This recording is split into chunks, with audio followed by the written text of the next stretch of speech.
your retirement benefit.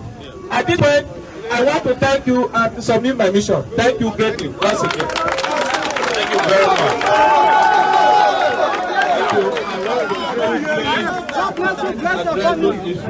And even more. One of the things I saw before I left Nigeria was the way the Las Vegas transport their workers in those poultry vehicles vans.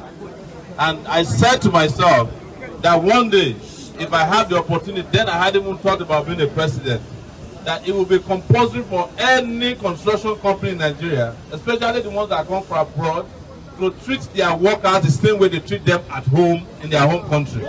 You cannot find in Germany a vehicle carrying people that looks like they are carrying chicken. Those vehicles might as well be used as Black Maria. It's as if you are going to prison. We will ensure that that doesn't happen. Every worker on any construction site or elsewhere in this country will be treated with the same dignity their colleagues are treated in the home country of the construction workers. That is compulsory for me. Secondly, in the US, where I have lived for 19 years, the only way you can bring out an outsider to do a job is that you cannot find the expertise in the US. So how can somebody claim that you cannot find somebody who can do construction work in Nigeria to the extent that you bring in 300,000 Chinese workers? The reason is simple. Our leaders are always going to China to beg for money, even though we have money in abundance at home. When China gives them these loans, China imposes conditions on it that you must employ my people. In fact, China don't allow you to touch the money that they loan to you. They manage the money on your behalf. That is how dumb leaders think. But when you have digitally thinking leaders who will define to China how we want to spend the loan. If you don't want to give us the loan, you can as well go to hell with your loan. But if you are giving us the loan, our construction workers are the ones who will build everything in Nigeria. I'm going to keep you guys busy when I come into office next year.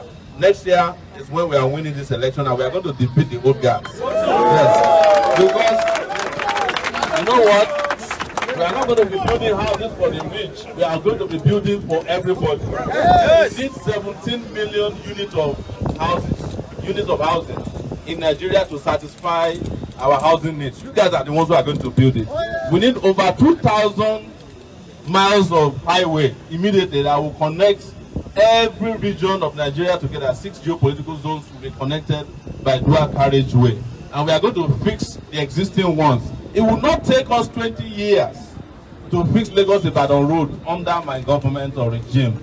It will take weeks, in some cases only months, because you guys know how to do this, right? You are all well trained and you understand how these things can work, and we are going to use your expertise to the fullest. To that extent, not only are you going to be fully engaged all the time, we are going to be able to provide employment for another 2 million Nigerians in the construction sector alone. Because if China is bringing in 300,000, imagine if we can have Nigerians doing the 300,000 construction job. You support your families, you support your brothers, and with the kind of way we want to govern Nigeria, one of the things I've been promising for Nigeria is that it's as if I was talking to you when I was deciding to run for it. I said I would turn Nigeria into a construction site where a lot of construction work is going on. You know, pari passu.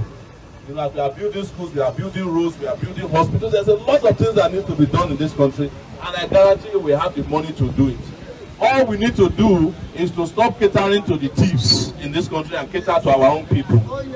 And that will bring about proper weight distribution. Instead of one person, I guarantee you this place we are building might be owned by one person. They are the ones who own this place that we are working at. All of us are somehow working for them. I do not begrudge them. I say that.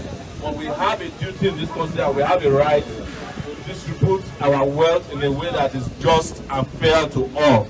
So, please, you have in me a friend.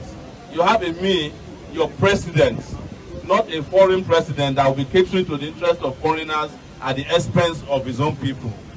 And as I mentioned earlier, go and write to this day down. If we do it right, don't say that I won't come back. I will come back as President of the Federal Republic of Nigeria to come and address you again, because you started my campaign by paying attention to me, and when I get there, it will be one of my priorities to pay attention to. The pension. Yeah. All right, the issue of pension. It is criminal conduct. I mean it. What did I say? Criminal conduct. To take money that somebody has saved for his pension and say that they are investing it for you.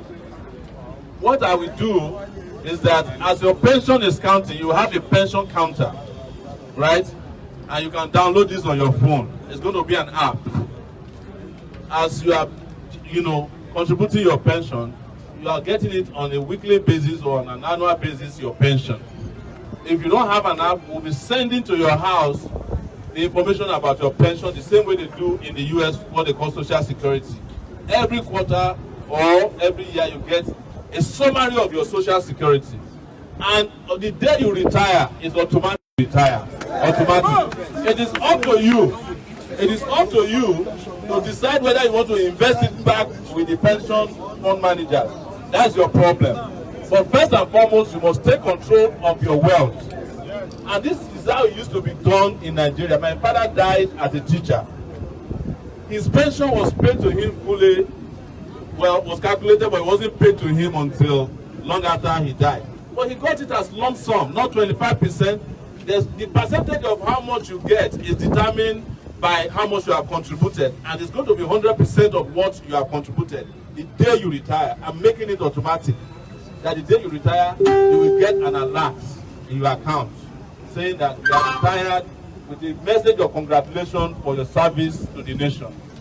And from there, you then decide whether you want to use it, invest it, or you want to use it for other things. If you like, you might even decide that you want to travel around the world with your pension. It's your entitlement. So I promise you that nobody will be allowed to trade with your pension money, because that's your sweat. And it's the most important asset. Liquid cash asset you have in your life, nobody should deprive you of it. So I hope I answered you well.